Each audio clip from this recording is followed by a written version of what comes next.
I raised my glass and smiled at everyone around the dinner table. I have something important to say. Amelia squeezed my hand. You sound nervous. I am. I laughed. But after 4 years together, I think nervous is allowed. My parents chuckled. Amelia's parents leaned forward expectantly.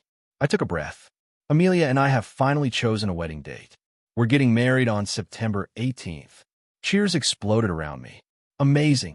About time. Congratulations. I looked at Amelia, waiting for the bright smile I had imagined for months. Instead, I saw hesitation.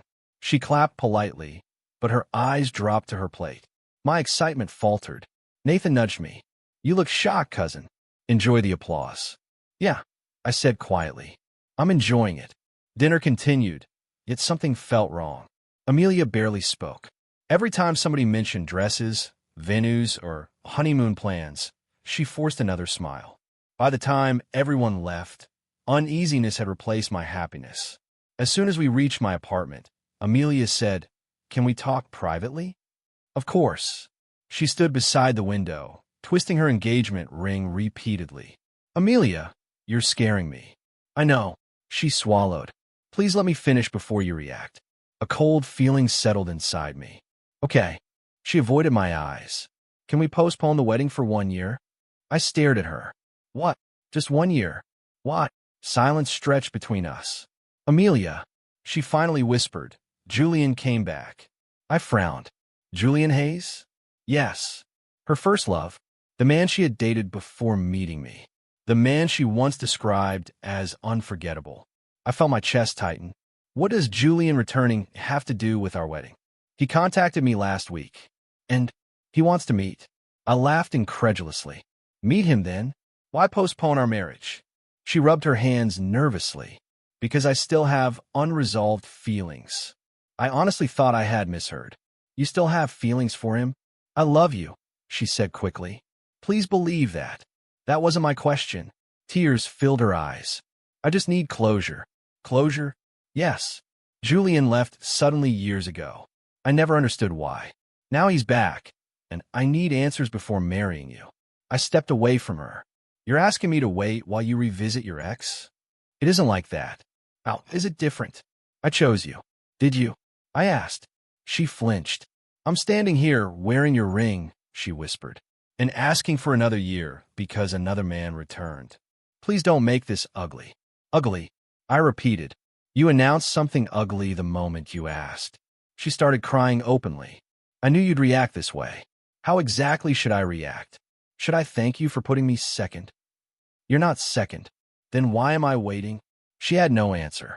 I walked into the kitchen, needing distance. After several minutes, she followed me. Please say something. I looked at her. How long have you been thinking about this? Since Julian called. So for a week, you let me finalize wedding plans while hiding this? I was confused. Are you still confused now? She hesitated. That hesitation hurt more than anything. I nodded slowly. I understand. No, you don't. I understand perfectly. She reached for my hand, but I stepped back again. Ryan, I love you. I forced a smile. If you say so. She left shortly afterward, promising we would talk again tomorrow. The moment the door closed, I sank onto the couch. Everything felt unreal. Sleep never came. I kept remembering our 3rd anniversary, when Amelia had looked across a cheap diner table and said, I never want uncertainty again. Back then, I had squeezed her hand and promised, you'll never face it alone. Tonight, I wondered whether that promise had only traveled one direction. Around 10, my mother called. Did Amelia get home safely? Yeah. You sound tired. I hesitated, then told her everything. Mom stayed quiet for several seconds. Finally, she said, I can't tell you whom to marry, Ryan. But marriage requires 2 people walking toward each other, not one person waiting at the station. Do you think she loves me? I think she cares about you, Mom replied gently. Love and readiness aren't always be the same thing. After hanging up, I realized everybody who loved me sounded worried. Only I was still trying to convince myself everything was normal at all. An hour later, Nathan called. So, he said cheerfully, future husband, how are you celebrating? I remained silent. Ryan, Amelia wants to postpone the wedding. What? What? I told him everything. Nathan exploded. You cannot be serious. I wish I weren't. She wants closure with her ex? He shouted. You're her fiancée, not her backup plan. I rubbed my forehead. I know. No, you don't know because you're still calm. What am I supposed to do? Scream. You're supposed to respect yourself. I do. Then end it. His words hung heavily between us. I can't make that decision tonight, I admitted. Nathan sighed. Cousin, a woman ready for marriage doesn't ask her future husband to wait while she explores unfinished feelings. I closed my eyes. Deep down, I already knew he was right. Maybe she genuinely needs closure, I said weakly. Maybe, Nathan replied. But why should your life pause for it? I had no answer. After we ended the call, I sat alone in darkness for hours. I replayed every conversation Amelia and I had ever shared about Julian. Had she ever truly let him go? Had I always been competing with a memory? Near midnight, my phone vibrated. Amelia, please understand. I'm asking because I love you. I stared at the message. Then I typed, 1 year is fine. She replied instantly. Thank you. I knew you'd understand. I smiled at the screen. Not because I understood. Not because I agreed. I smiled because, for the first time, I realized our relationship might already be over. Amelia thought she had one. She had no idea that my smile meant I had already started letting go. I stopped chasing Amelia the day she said she needed a year. At first I still tried, still cared, still asked questions I shouldn't have. Where are you? I texted. With Julian. We're just talking, she replied. Just talking became her favorite lie. Weeks turned into months, and I stopped replying immediately. Sometimes I didn't reply at all. Nathan noticed first. You're getting quiet, he said one evening. Too quiet. I'm fine, I answered. He laughed. No one says that when they're fine. That was when he introduced me to Victoria Blake. She runs a startup with me, Nathan said. Smart, focused. You need people like that right now. Victoria looked at me like I wasn't broken. You're the fiancé taking a break from chaos? She asked. I guess so, I said. She smiled. Good. Then build something instead of waiting. For the first time in months, someone wasn't talking about Amelia. I joined a project. Days turned into work, late nights, planning sessions, coffee-fueled ideas. You think too much about her, Victoria told me once. I don't, I lied. She raised an eyebrow. That pause said everything. Slowly, I stopped checking Amelia's social media. I stopped asking Nathan about her. I stopped competing. And strangely, the silence made her notice me. One night Amelia called. You didn't text me today, she said. I was busy. With what? Work. She went quiet. Since when do you get busy enough for me to feel ignored? I almost laughed. Since I stopped waiting. Another week passed. Then another. Amelia started appearing more anxious. I could hear it in her voice when she spoke about Julian. He understands me, she said once. Do I? I asked. You always did. Did I? I repeated. She didn't answer. Julian, meanwhile, started showing cracks. I met him once at a cafe when Amelia didn't notice. He looked relaxed, too relaxed. So you're the fiancé on pause, he said. I'm a fiancé who stopped pressing play, I replied. He chuckled. She needs time. I'm helping her heal. From what? I asked. From confusion, he said, but his eyes kept checking his phone. Later I told Nathan. He doesn't look serious, I said. Nathan smirked. Men like that never are. One evening Amelia saw a photo. It was from Startup Celebration. Me standing beside Victoria and the team, laughing, holding a small award. Amelia arrived at my apartment without warning. You've changed, she said immediately. I didn't look up from my laptop. People usually do. She stepped closer. Who is she? Victoria. My business partner. Her eyes narrowed. You look close. I finally closed the laptop. You asked for a year to decide if I was enough, I said calmly. I decided not to stand still during it. That's not what I meant. But it's what happened. Her voice cracked. You're moving on. I'm moving forward. She shook her head. While I'm trying to figure things out, you're building a life without me? I was already building a life. I just stopped pausing it. Silence filled the room. For the first time, Amelia looked unsure. Not confident. Not certain. Just scared. Meanwhile, Julian's mask slipped further. I saw him tell Amelia, You're overthinking everything. She asked, Do you even see a future with me? He smiled lightly. Let's not rush labels. I watched her grip tighten on her phone. That night, she messaged me again. Are you happy without me? I stared at the screen for a long time. Then I replied, I'm not waiting anymore. Minutes passed. Is that a yes? She asked. It's a truth, I typed. Nathan called me after that. You sound different, he said. I feel different, I replied. Good different. Necessary different. He sighed. Just don't let her pull you back. I won't. But even as I said it, I knew Amelia was starting to feel what I had felt for months. Replacement is easy to arrange, but being replaced is harder to accept. That night, I stayed in my office longer than usual. The city lights blurred through the window. Victoria looked in. You should go home. I will, I said. She stepped inside. You're not angry anymore. I'm not invested anymore, I corrected. She studied me. That sounds worse. Maybe it is, I said. My phone stayed silent. No Amelia. No apologies that mattered. Nathan texted. She called me crying. I replied, she'll be fine. Victoria asked softly, do you still love her? I hesitated. I loved who I thought she was, I said finally. She nodded like she understood more than she said. Outside, a relationship I once held tightly was slipping out of my reach. 6 months later, everything I thought I lost started making sense in a way I didn't expect. I was at Nathan's call when he said, you need to come to this charity event tonight. I'm busy, I replied.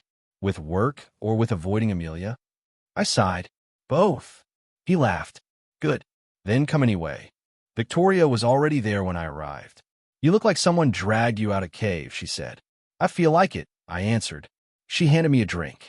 Then stay out of it for a night. Across the hall, I saw Amelia before she saw me. And then I saw Julian. She was smiling at him like nothing had changed. I almost turned away, but Nathan grabbed my arm. You should hear this, he whispered. I frowned. Hear what? We moved closer. Julian was laughing with a group of people. Someone asked, so you and Amelia back together for real this time? Julian smirked. Back together? No. Amelia froze slightly beside him. He continued, it was just nostalgia. Old memories. Nothing serious. My chest tightened, but I stayed quiet. Another friend asked, but she waited for you, right? Julian shrugged. That's the thing. I don't really date women who are emotionally tied up with someone else. Silence hit me harder than noise ever could. Amelia's face drained of color. Nathan whispered, he's garbage. I said nothing, because suddenly everything made sense. Amelia had paused her life for a man who was already walking away from her the entire time. Later that night, I stepped outside for air. Victoria followed me. You okay? She asked. I don't know, I admitted, but I think I'm done being surprised by her choices. She nodded. That's progress. Inside, Amelia was still somewhere behind those doors, breaking slowly. Meanwhile, my startup deal finally closed that same week. Nathan called immediately. You did it, he shouted. Major investments secured. I exhaled. We did it. Victoria smiled when I told her. You're building something real now, she said. Feels unreal, I replied. She looked at me carefully. Don't let Amelia pull you backwards now. I won't, I said, but I wasn't as certain as I sounded. 2 days later, Amelia showed up at my apartment. She didn't knock like before. She just stood there. Her eyes were red. I know about Julian, she said immediately. I leaned against the wall. Then you know enough. No, she whispered. I know everything now. She stepped closer. I made a mistake. I figured. Her voice broke. He never cared about me. I know. I waited for nothing. I know that too. She reached for my hand. I know who I want now. I didn't move. Ryan, please. You don't want me, I said quietly. She shook her head fast. That's not true. It is, I replied. You want what you lost. Tears rolled down her cheeks. I lost you because I was confused. No, I said. You lost me the moment I stopped being your choice and became your backup plan. She flinched. I love you, she said desperately. But I didn't feel warmth from those words anymore. Only timing. Only aftermath. Nathan called me that night. She came to you, didn't she? He asked. Yes. And I stared at the ceiling. She says she loves me. He scoffed. She loves relief, not you. I stayed silent. Don't confuse regret with love, he said firmly. That line stuck inside my chest. Victoria texted me later. You don't have to carry her fallout. I replied, I know, but I still felt it. Amelia kept trying after that. Calls, messages, voicemails. I understand everything now, she said in one. But understanding after losing something is not the same as valuing it before losing it. One evening, I finally met Nathan in person. She's serious this time, I said. He shook his head. She's scared this time. What's the difference? One is love, he said. The other is survival. I looked down. Do you think we ever had a chance? Nathan hesitated. Before Julian, yes, he said. After everything? I don't know. That uncertainty said everything. That night, I sat with Victoria on the office roof. City lights stretched in every direction. She still matters to you, she said gently. I think she used to, I replied. And now? I paused. Now she feels like a chapter one already read. She nodded slowly. That sounds final. Maybe it is. My phone lit up again. Amelia, please don't shut me out. I didn't reply. For the first time, silence felt like control. Not pain, not confusion. Control. And somewhere in that silence, I realized something I wasn't ready to admit out loud yet. Victoria broke the silence beside me. You're thinking too loud again, she said softly. I can't stop, I admitted. She looked at my phone, lighting up again. You don't know her access anymore. Nathan's words echoed in my head at the same time. Don't confuse regret with love. I finally stood up from the rooftop ledge. I think I understand something now, I said. Victoria raised an eyebrow. Only something? I kept waiting for her to choose me like I chose her. And she never learned how. Victoria nodded slowly. Then stopped waiting for someone who never built that skill. My phone buzzed again. Amelia, I'm outside. I froze. Nathan texted at the same moment. Don't go down emotionally just because she showed up physically. I didn't move. Victoria stepped closer. What do you want to do? I looked at the city again. For the first time, my answer wasn't emotional. It was clear. Nothing, I said. Below, my phone kept ringing. And I let it. Victoria smiled faintly. That's the first time you've chosen yourself without hesitation. I didn't answer right away, because she was right. And for the first time, choosing myself didn't feel like losing her. Outside, Amelia kept calling my name, but I finally understood that hearing it no longer changed anything. Exactly 1 year after postponing our wedding, Amelia asked me to meet at the same restaurant where we had once celebrated our engagement. She arrived carrying the engagement ring I had given her years ago. She didn't speak at first, only placed the ring on the table and looked at me through teary eyes. Amelia whispered, I finally understand what I lost. I nodded quietly, feeling the weight of everything we had become over the past year. You smiled that night because you already knew I was leaving emotionally, she said. I looked down for a moment before replying softly, yes, I knew. During the past year, I had changed in ways she never noticed. I'm not the same man who begged to be chosen, I said. Amelia whispered, I see that now, and it scares me. She reached in her bag and held the engagement ring tightly. Can we start over? She asked, her voice breaking. Can we set a new wedding date and fix what I ruined? I stayed silent for a long moment, watching her struggle to breathe through tears. Then I spoke gently. I deserved to be chosen the first time. Amelia broke completely, covering her face as she cried. I waited too late, didn't I? She sobbed. Yes, I said quietly, but not because I stopped loving you, because I stopped waiting for love to choose me. There was no anger between us, only the echo of everything we had lost. We left the restaurant separately, without turning back. Months later, I was fully immersed in my business, which continued to grow beyond anything I had imagined. Victoria became someone I trusted more than I expected.